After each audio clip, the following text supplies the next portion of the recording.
Good morning, good afternoon, or good evening, sports fans. How are you? I'm Chris Vitali, BallNine.com, and pleasure to have you here on Totally Baseless. And now I'd like to introduce this guy, if he can ever pull his nose out of a book. You! Hi! Hey, Michael Lortz is with us today, man. How you doing, brother? I'm doing great, man. Doing great. Thank you for tolerating my little pose there. Appreciate it. Well, it's, you look good. I wasn't sure if your computer froze or what the hell was going on, but I actually stopped breathing for a moment just to kind of get that still, that's dedication. Strike a pose. Yeah, that's up there with Robert De Niro, gaining like 80 pounds to be Rocky, Jake LaMotta, It's a whole thing. It's a whole thing. Method acting, Michael. Yeah, absolutely. I would like to start this little show by explaining a little bit who Michael Lortz is. He is a Tampa-based writer, Rays fan. Guy knows everything about this new stadium thing, so we're going to get into that. But really what I want to start with is this. Curveball at the Crossroads. I have one as well. See a poster and another poster and a book and everything behind them. I have one too. So it's a great book. I mean, I love how it's baseball, but it's fiction, and it's hysterical. Reminds me of a lot of an author that I really love, Christopher Moore, and it's very, very similar in feel, but it's really, really unique and very, very interesting and very original and really cool. I really appreciate everything you just said for the last minute and a half. I really do. No problem, man. No problem. Even the Rays part? Yeah, even the Rays part. Actually, Christopher Moore, you're the second person to compare me to Christopher Moore. So I went to a used bookstore and I bought like 4 Christopher Moore books. Hilarious. Like, oh god. Did you read the King Lear one that he did? I have not read any of them yet. They're in my to read stack. I think it's called Fool, and it's kind of it's a take on King Lear from the jester's perspective. Oh wow, okay. Yeah, it's really weird, man. But but this just kind of has that kind of like loose, nice feel to it, and I love that you go back and forth, calling the games, like the italicized parts and things like that. I really, really, really dug that. Well, why don't I tell the people what the book is about first? I'm going to get to that. Okay. Damn it. No, you have your itinerary, man. I don't want to veer you off course. Let me tell you something, man. This is why I love interviewing authors, because we could just go all day about pretty much nothing. Oh, that's very true. But so let's get into it a little bit. Curveball at the Crossroads is the name of the book. Obviously, we all know the stories, like you said, the Ralph Macchio Crossroads movie. It kind of has a little bit of that. A little bit of that. Yep. But let's, where did this come from, man? Like, how did you come up with the idea for this to turn that into a baseball thing? All right, so obviously big baseball fan. Big baseball fan. And I'm been a big blues fan. My dad introduced me to the blues in my late teens. Jimi Hendrix, Zeppelin, Clapton. My dad's a classic rock guy. He played in bands back in the late 60s. That's his genre going there. So he introduces me to all this music, and I take Hendrix, go to Red House, then I get into the blues. I get into Muddy Waters, I get into Howlin' Wolf, Buddy Guy, on the list goes on and on. Of course, that includes Robert Johnson and the Crossroads. Of course. So I get into Robert Johnson. I start reading books about Robert Johnson, the Crossroads, all this stuff. So I actually started the story. It was a 5-page story, and I wrote it in about 2012. And I work as a government contractor. That's my 9-to-5 job. And I work with the military. I work right now at MacDill Air Force Base.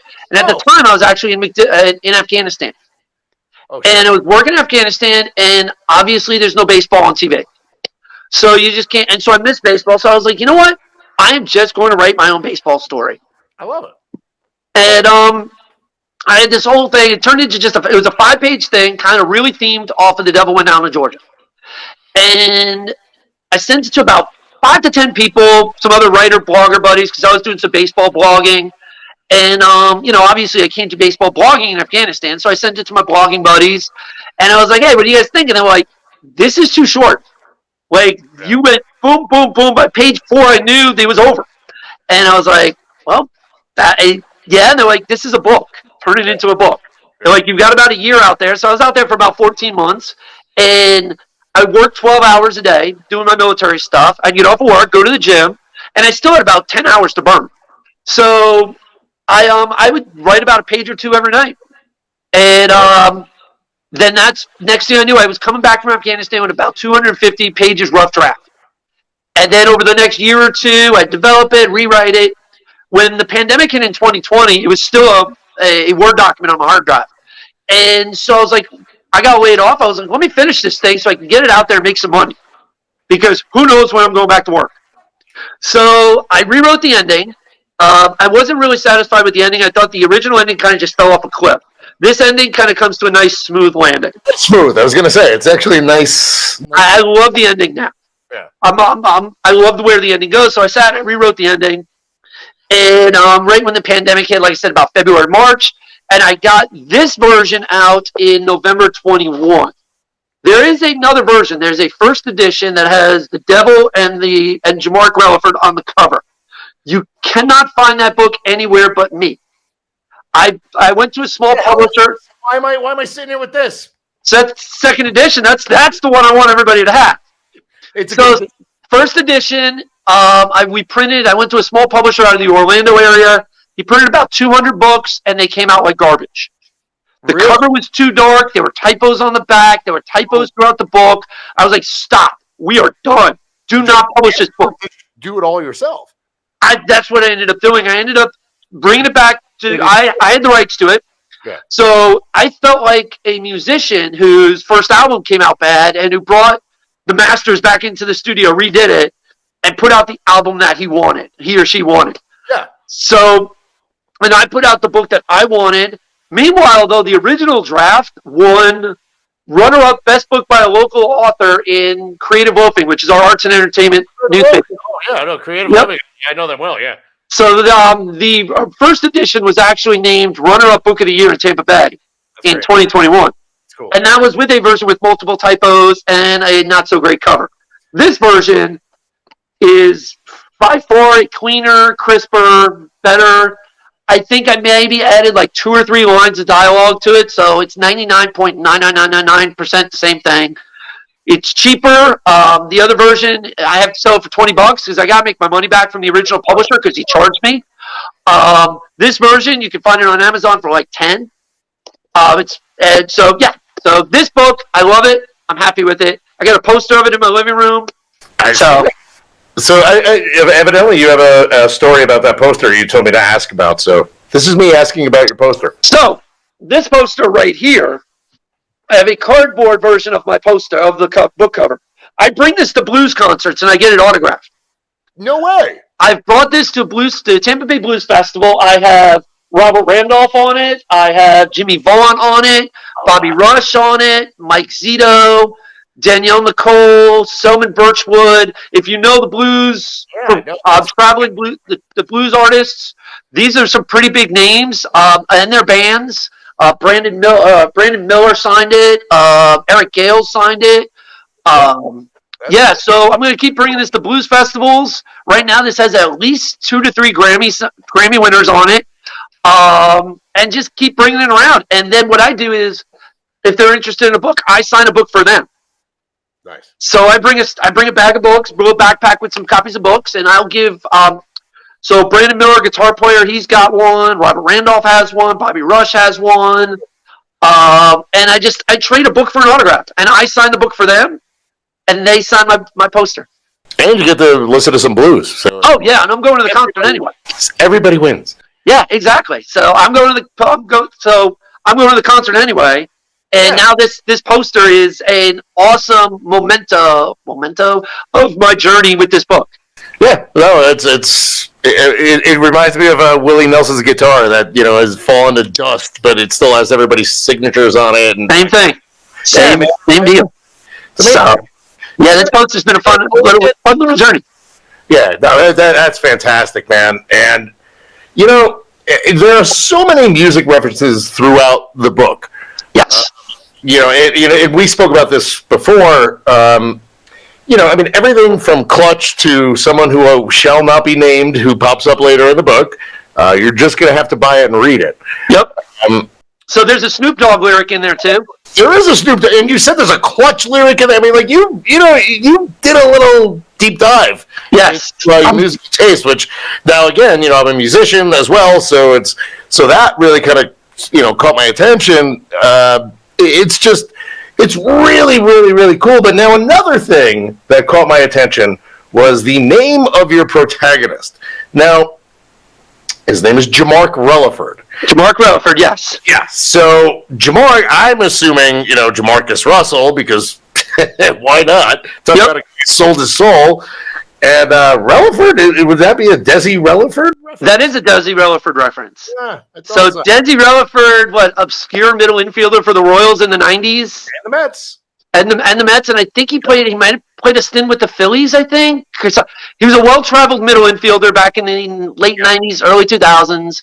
Jamark came from Jamarcus Russell, and I've never met a Jamark. It fit. So, and it worked pretty well. It's not you could picture going through the phone book or whatever directory of people and finding a Jamark Relaford in your town somewhere and not being surprised. Exactly. I mean, it almost feels like there's a little Jameis Winston in there too. Yep. Yeah, Jameis is a little bit of the influence on Jamark, especially personality-wise. When you read the book. Yeah, I kind of noticed that as well. But now you also said, okay, so Jamark Relaford was your video game guy, right? Yeah. Like, created a player that was your guy. So, if you follow me on social media, I had D-Train Johnson, Sweet Potato Jones, and in hockey he was I can't say it on here because it's kind of disturbing, but it's hilarious. It's he was. Let's just say it just came kind of from the movie Slapshot, but it got a little hairy. So talk to me about that. I mean, from your video game creation, came a protagonist for a freaking book. So, whenever I would play video games, and you create your roster, you create your players, draft your players, rename them, follow me on social media. Jordy Scrubbings is the name, is a long-time alias that I used to use online. Whenever somebody would want my name online, I'd always put Jordy Scrubbings, which came from the early 90s pop song Jordy. It's like, it's tough to be a baby. I don't remember that at all. It was on MTV and it shot up to number one for a week in 91, 92. And the song is called It's Tough to Be a Baby by some French DJ named Jordy. And it's and it's just, he recorded his brother as an infant and he put it to a beat and boom, it shot up it was insane. But that's Jordy. And then Scrubbings is from me and my friends used to make these little Saturday Night Live clip things when we had video cameras and running around in our late teens. Yep. And Dick Scrubbings was a character there. So Jordy Scrubbings is the son of Dick Scrubbings. That's the online alias. Well, I would create Jordy Scrubbings, Jamark Relaford, Youngest McFuger, which is another name in the book. I like that one. He's German. Yeah, he's German. Oh, really? That's backstory. He's just German. Oh my god. That's too much. I'm sorry. That's just funny as shit. Somebody's got to be from Germany. Yeah. I mean, it has to be. What about the uncle, Uncle Rufus? Uncle Rufus. So kind of reminds me of if Dwight Gooden was 80 years old. That's kind of what I... So I like the Uncle Rufus character. So Uncle Rufus is related to Jamark, but Jamark doesn't know how. That's what I love. He's not his dad's brother. He's not his mom's brother. He's just family because He's just there. He's just an uncle. Yeah. So a family friend maybe, I don't know, but he's just uncle. And Uncle Rufus always gets into trouble. He's always trying to scheme or scam. I kind of compared him to Loki or the Brer Rabbit character. The Brer Rabbit. In Southern literature, that always kind of does is always kind of skirting trouble. Yeah. So Brer Rabbit, Loki, a mischievous person, and that mischievous entity is always seen in African American literature. And I didn't realize it until I was writing this. That, by the way, Jamark Relaford is an African American. I'm a white author who wrote a book about an African American baseball player. Yes, but it works. It does work. I mean, it works. I mean, it's. I'm not going to start screaming at you for appropriating anything. It's just the way the book works. That's what writing does. Writing, it's just wherever it takes you. Yes, and only write about your experiences. You need to, creativity just comes from anywhere. Yes, and you can't, it's like, I'm not going to sit here writing songs about living in the desert and having 2 friggin' chihuahuas. I'm going to write about whatever the hell I want. So right. That's just how it works, and I don't think it came across that way whatsoever. No, I appreciate that. And it would have been a bigger disservice for me to write a blues-influenced novel to go down to the Crossroads with a white kid. Really whitewash it, yeah. Yeah, I would have been whitewashing it. So I would have rather have told an authentic story that everybody's enjoyed, and nobody's said anything awkward about that. So I think I did a good job. I think you did too. And so Uncle Rufus is sort of that Brer Rabbit, Loki type character who kind of pops up, but he drops nuggets of knowledge throughout the way. That's the thing. When he's bouncing in and out of jail, but when he's out, he drops a couple little knowledge bombs on you. He does. Like some of the things he says, and Jamark, that's why Jamark keeps him around. Everybody else thinks he's trouble, but Jamark's like, he's really got me out of trouble, bigger trouble than the trouble that he gets in.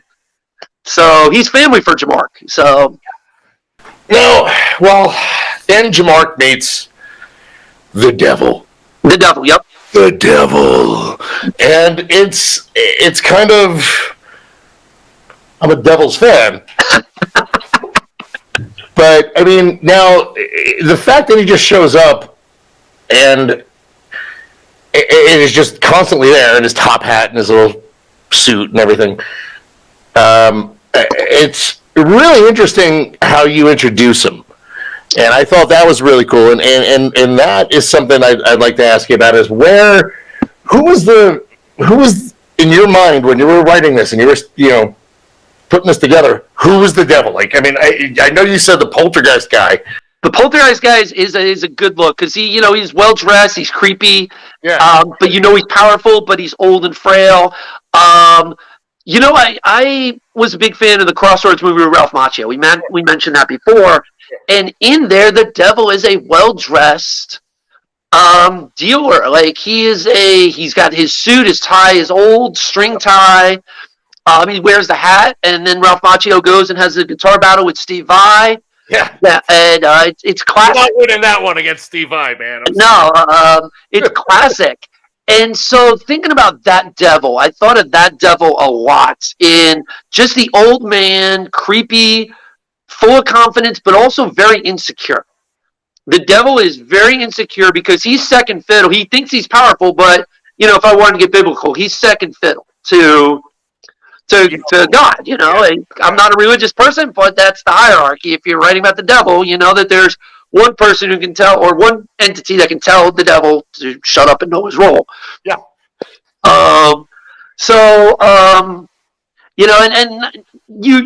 was playing with religious undertones, but I'm not I'm not a super religious person. Like it's as religious as a blues song about the devil's going to be. Yeah, no, that makes perfect sense. And I like that you brought up the devil's insecurity. Yes. And it's just how much that he needs his ego to be fed, and how he's just it's like, if you're not talking about me, you're going to hell, buddy. Yep. So it's a weird there's a weird thing there that I really, really enjoyed, and I thought it was like you humanized the frickin' devil, which is pretty interesting to do. I mean, it's not an easy thing to do. It's like some jerk that you hang out with and went to school with, and it's like, they don't love me enough. Yeah, it is really, really interesting. So one of the things that I liked in there is that as athletes I'd like to thank God for the great for winning the championship. Exactly. The devil is like, you need to thank me, yeah. And Jamark has to figure out how to do that without being for a while. He towed the line, he walked the line, as Johnny Cash would say, and he did okay, and and then worse comes to worse, and now he's Damn stole. cereal commercial happened. Yeah, that's I wanted something with that, so no spoilers, but I wanted a situation that is not in like horrible, but is humorously bad enough.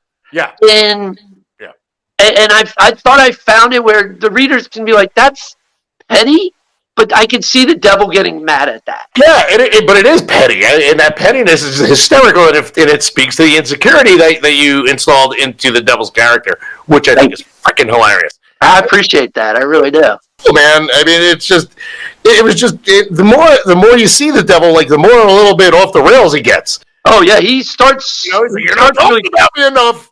Yep, he gets pretty angry, and he's almost like I mean, he's almost got this little bit of like politician in him.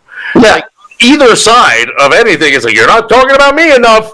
Let's remember who did this to you. Who gave you that fastball? Who gave you that curveball? He's very needy, very very needy. But Jamark kind of understands him. They have kind of a weird rapport in that the devil, like Jamark at first is scared, and I'm not spoiling anything, but as the devil keeps popping up, Jamark understands how to talk to him better. Yeah.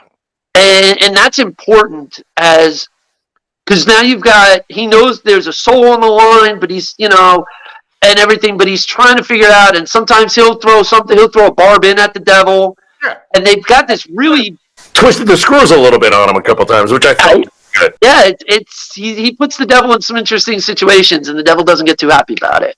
No, he gets pissed. Yeah, very easily. Don't piss off. What's that? He's probably not the best guy to piss off. No, not at all. Not at all. But yeah, the book is full of some other great side characters.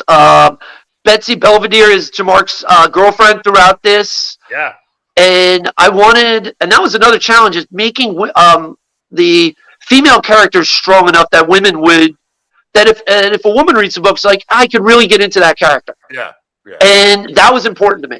That was important because I just didn't want to be a baseball book about a guy. That dudes like, and we're drinking beer talking about the book. Well, I mean, it's like, you're peeling back the layers of that onion, and it just kind of fills everything out correctly. And she's kind of, I like how she was there from the beginning. Yes. And, she was still there at the end, and it's just, it was really, really interesting how, like, that relationship and she kind of watched it from her perspective and what the hell was going on with Jamark, and it's like, that was the best pitcher of all time, obviously, and it's, it reminds me of, I think I was about 21, 22, and I had a dream about something like this when I was a little kid, and I still remember it. I think I sold my soul to the devil in a dream for a Snickers bar where I would, where I had to, serious, I'm not even kidding, you can't make this shit up, where it's, where then I was like, oh, cool, then you can start putting records out, you can start doing that. Next thing you know, we wind up on Atlantic Records as a thing, so I'm probably going to hell in about 5 minutes after we hang up, but that's neither here nor there. It just reminded me of that. That was the Snickers bar. It wasn't even real, dude. Seriously, it was a dream Snickers bar. It's like, not that cool. In any case, before I go to hell, and speaking of hell, let's talk Tropicana Field. Yes, my favorite stadium. My absolute favorite stadium that I've been to far too many times, that I have, Stockholm Syndrome about Tropicana Field. You can't tell me it's a bad stadium. I've been there so many times. It's the greatest stadium in the world. Wow. They got to you. So they did. They got to you. They did. Got to you. So, yes, the Tampa Bay Rays stadium saga has been an ordeal here in Tampa Bay since about 2007-ish. Oh, it's been forever. It's been going on forever. It's been forever. Tropicana Field was built in the 80s. What was it originally built for? That's something I don't know. So, the city of St. Pete and the city of Tampa compete. They used to compete a lot. Yeah. And the city of Tampa was like, we're going to build a baseball stadium because we want baseball, Major League Baseball. So the city of St. Pete was like, all right, well, we're going to break ground first, and we're going to build a baseball stadium because you got the Bucks, and at the time just the Bucks, now the Bucks and the Lightning. So we want Major League Baseball. So it's like a smaller version of San Francisco and Oakland competing. If they were about half the size each. And so St. Pete builds this stadium, and the White Sox were rumored to move there. The Mariners were rumored to move there. The Giants almost moved there in '92. Remember that. And then Major League Baseball felt sorry for St. Pete, and they gave them the Devil Rays in '98. Yeah. And meanwhile, the Yankees spring trained in Tampa. The Reds spring trained at some point in Tampa. The Cardinals spring trained in St. Pete. The Mets spring trained in St. Pete. And they said, oh, well, baseball is popular here. We're just going to put a major league team in here without clearing the market out of all these spring training and minor league teams. We're just going to put a major league team in there, and good luck building your fan base. Tropicana Field is so far away from the center of population in Tampa Bay. It was a horrible decision. They flattened what was a low-income neighborhood. So now people are like, well, that was our neighborhood. So fast forward 40-plus years, the Trop has fallen apart. The Rays have a lease there, or a use agreement. It's not technically a lease, it's a use agreement. Until 2027, they want to stay in the area. City of Tampa has no money to pay for a stadium unless they tax the people like 100%. That's like Miami. Yes, and we don't want to get fleeced like Miami. City of St. Pete has a lot more money. The property money would actually go back to the Rays, so the public would be taxed a whole lot less. So they're pretty much going to build the stadium adjacent to Tropicana Field. So on January 30th, so whenever you watch this, that is in a few days from when we're recording now. I think that's Monday. It is. So this will be before Monday. So excellent. On January 30th. Yeah. The mayor of St. Pete is supposed to pick between 4 developmental plans of the Tropicana Field site. It's 80 acres, including the baseball stadium, 80 acres. If he picks, I think, plans like 2 of the plans don't even have a baseball stadium on them. So the Rays actually support one of the plans. Yeah, the Rays support one of the plans, so everybody thinks that that's the plan he's going to pick. It's the one that keeps baseball on the plot. It's a brand new stadium. It'll be 30,000, so it'll be a little bit smaller than the Trop. So it should be, it'll be new. It'll be a retractable. I think it'll be a retractable dome. We can start getting some sun in there in like the April, May time frame. About the Trop, it's just the sun. I mean, it's like there's nothing. It's literally like being like in a bathroom. It is. It's not fun. It's built like the old Japanese domes. It is, and I've been to a couple of those, and it's kind of the same feel. I mean, it's not fun. Like sticky, weird. It's like being in a freaking porta potty sometimes. Right. And but without a doubt, it rains so much in Florida in the afternoons in July, August, and September. Yeah, but if you're going to have Major League Baseball, then need a roof. But one of the crazy things to me, especially about the Rays, is, I mean, you mentioned the Bucks, you mentioned the Lightning. They draw, man. I mean, now the Lightning, obviously, hockey, it's a smaller arena, it's a smaller venue, but it's packed, man. I mean, I've been to a couple games down there. So credit Jeff Vinik, who's the best owner in sports. It's really, a good, Bucks fans, they love it. I mean, hell, isn't there like a boulevard named after a freaking Leroy Selman? There is. Well, it's an expressway. Hey, okay, even better. The Leroy Selman Expressway. I mean, so it's not like it's a market that doesn't embrace sports. Right. And it's even a market that embraces baseball. Like, this is a baseball market. Yeah. I wrote for 4 or 5 years. I had a blog called Tampa Bay Baseball Market. Yeah. No. And I was quoted in USA Today. I was quoted on the local news, Fangraphs. I was the guy that people would come to about the Rays attendance and all that stuff. It's a great market, and the amount of baseball players that are from here. I mean, the Dwight Goods, Gary Sheffields, Wade Boggs, Fred McGriff, Tino Martinez, the Brad Radke. Yeah. The list goes on and on. It's like 100. It's like 100 major leaguers in Florida and California, because it was nice. They play all year round, et cetera, et cetera. Now, if I had a magic wand, I would take Steinbrenner Field with the Yankees spring train, and I would put a Major League Field there. It's right across the street from where the Bucks play. Yeah, no, it's right by Raymond James or whatever the hell. Is it still Raymond James? Raymond James, yep. Yeah, it's still Raymond James. Okay. And I would put the spring training in St. Pete, where people could go to the beach and go to spring training, the whole thing. Tampa has no money. Tampa, as a metropolitan area, is broke. You mentioned that the Lightning sell out because they built like 6 high-rise towers, like right next to the arena. No, that's true. I know. Everybody goes there. It's right in the an entertainment district. It's a great place for it to go. I'm actually going to the game tomorrow night. Super excited. I've seen a couple Lightning games there. I think I saw Rush there once, which I thought was hilarious. But it's a cool arena, man. Yeah, it's a lot of fun. Did a good job with it. But you know what? They also put a product on the field that people like. I mean, a couple Stanley Cups. I mean, they're always competitive. And the Rays are kind of like, well, we're cheap. We don't have any money.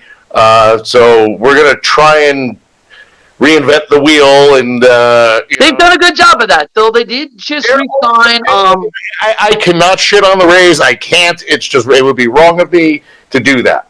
They 2 contract extensions this week. One for Jeremy Springs, who's their number 3 starter, and another one for Pete Fairbanks, who's their setup man closer-ish. Yeah. Well, I mean, do they have a closer? It's kind of... They never really have a closer. A bunch of guys get 10 saves. Yeah. I mean, next thing you know, your catcher's pitching, and it's... I love Kevin Cash. He pulls stuff out of the blue. The Rays do more with less. Yes. So... Friggin' Oakland. Back to the book, if you could. Back to the book, because we are winding down. St. Pete Saints is the team in the book. Jamar Melliford actually plays for St. Petersburg. Right, what you know, he's a Saint who made a deal with the devil. Well, I thought that was a nice touch too. The Saints. I was like, that was a last-minute addition, actually. Man, I get it. That was a last-minute addition. The team didn't have a name. I just called it St. Pete for the first 5 drafts, and I was like, wait a minute. I called the St. Pete Saints. It's a good name. And nobody owns that trademark either. So I bought the website. If you go to stpetessaints.com, it directs you to the Curveball to Crossroads website. Oh, that's great. Oh, that's smart. Very smart. You should make shirts. You should come up with a logo and make a jersey would be awesome. Oh, that would be great. Yeah. A Jamar Melliford jersey. Talk about that after. Yeah, like the Jamar jersey. Yeah. I would love to make Jamar bobbleheads. I know a guy. Do you really? Oh, we got to do this. We got to do bobbleheads. I don't know that guy, but yeah. Jerseys. I'm down for jerseys. Even a shirt. That's the Saints with Relaford on the back. People are like, who's Relaford? Oh, let me tell you. I'm a walking billboard at that point. See, this is entrepreneurship at its finest. Oh, this is, like I said, I work government contracting 9 to 5. I don't get to think money. I don't get to think, wheeling and dealing and hustling. This has been my hustle. Having fun, you got to have your fun. Oh, this is a blast. It's fantastic. And once again, it's called Curveball at the Crossroads. And I'm sorry, it's all it's shiny. See, shiny. It is. And no, look, it's available. I will put the link up. It's you can get it on Amazon or anywhere else. I mean, on your website. Barnes & Noble, you can order it on Barnes & Noble. You can order it through Walmart.com. You can order it through your local bookstores. Shout out to local bookstores that are doing their community thing. So the first edition was not available anywhere. The second edition, I went to every small bookstore here in Tampa Bay, and I said, how can I make sure it's on your shelf? And they told me the distributors to work for. I said, because they're more important to me than Amazon. Amazon will get it eventually. I want the small bookstores to sell it. I want to be able to do events. I want to do book signings. I want to do everything there. So the small bookstores have been great to me. And so you can order it through your local bookstore, or you can tell your local bookstore to carry it. If enough people buy it in your local bookstore, they might put a copy or 2 on the shelves. All right. Well, listen, I love it, man. I mean, that's you're doing what you need to do, brother. But I'll tell you, it's really, really enjoyable. I love it. I read it twice. Audiobook. If I could, there's also an audiobook. It's on Audible. It is also $7 on Spotify. Spotify is trying to compete with Audible now. So Spotify, it's $7 if you have a Spotify account. But then Audible, it's however you get your books through Audible. Awesome. There's also tons of other book things, Google, Apple. It's available on every audio platform. There. But Audible and Spotify are like the 1 and 2 right now. Cool. Awesome. I am looking. I mean, it's. So I did not narrate it too. I got a book. To be honest, I think it would be actually hysterical. What's that? I said I think it would be hysterical to listen to it as an audiobook. So I did not narrate it because I could not do an old black woman's voice. I couldn't do a woman's voice. So I got a narrator. His name is Torian Brackett, and he's an actor out of New York City. Cool. And he did a phenomenal job. It's fantastic. And so, yeah, the audiobook has gotten really great reviews. The printed book has gotten really great reviews. Not only given it praise, Jason Stark of ESPN, MLB Network, all that has recently read it and gave it a good review. A lot of other local authors here in Tampa Bay. There's been some, just a lot of great feedback from this book. So I recommend it, but then again, I'm biased. Well, how about this? As a non-biased observer, I also recommend it. BallNine approved. How about that? Much appreciated. Of approval. Thank you. I'm much appreciated. Thank you for coming on, man. And I also, thank you for writing such a great book. It's a great read. Summer's coming eventually, so it's a good. You go to the beach. It's a wonderful. You read it. The wind's in your hair. Sand's in between your toes. Frickin', the pina coladas. Next thing, it's a beautiful thing. So listen. Or vice versa, it's wintertime, there's no baseball, you're inside, it's blizzard outside, you're not going out anytime soon, you got the fire lit, you're reading, you got your little cat next to you, you feel like it's Masterpiece Theater, but you're reading Curveball at the Crossroads. I really can't top that, so I'm going to say thank you once again, Mike, and absolute pleasure to have you, and let's do this again. Much appreciated. We'll talk some Rays, we'll talk some...